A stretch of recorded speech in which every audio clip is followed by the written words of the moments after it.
আমি এখন আসছি লবণ যেখানে উৎপাদন হয়। লবণ উৎপাদন বলতে যেমন আমাদের কক্সবাজারে আমি দেখে আসছি সেখানে লবণ কিভাবে তৈরি করা হয়, আর এখানে আসলাম লবণের কিভাবে তৈরি করা হয়। ভালো লাগলো যে এখানে লবণ খুবই চমৎকার। এটা পাথরের মতো বলতে গেলে, খুবই পাথরের মতো। তো চলুন কিভাবে তারা এই ঘেরকে করে।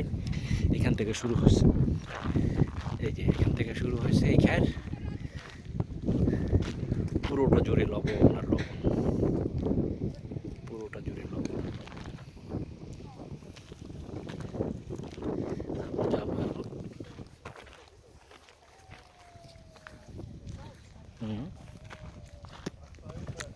লবণ একটু খেয়ে দেখলাম, আসলে খুবই ভালো, সাদা একদম ধবধবে।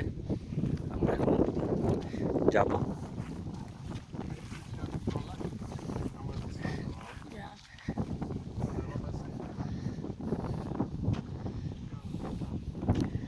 আমি এখন নিচের দিকে নামবো। এই হচ্ছে লবণ কিভাবে তৈরি হয় রেখে দিয়েছে। এই যে লবণ হচ্ছে আস্তে আস্তে, লবণ হচ্ছে। আমরা লবণের উপর দিয়েই পাড়া দিয়েই যাব এখন।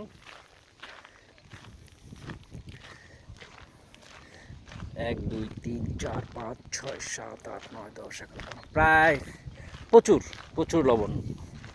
এই পানিগুলো এখান থেকে পানি আমি যতটুকু মানে আমি জানি যে আমি একবার বরিশাল গিয়েছিলাম, সেখানেও লবণের কীভাবে জাল দিয়ে করে, আর এখানে এটা রেখে দেয় এখান থেকে। তারপর আস্তে আস্তে আস্তে শুকালে তখন কিন্তু লবণ তৈরি হয়ে যায়। ঠিক আছে, খুব ভালো লাগলো। এই লবণের আসলে ভাগ্যে ছিল, তাই দেখা আর কি।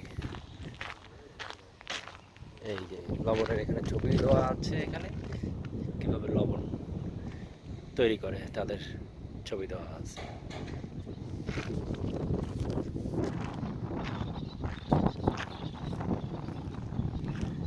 তো আসুন দেখা যাক।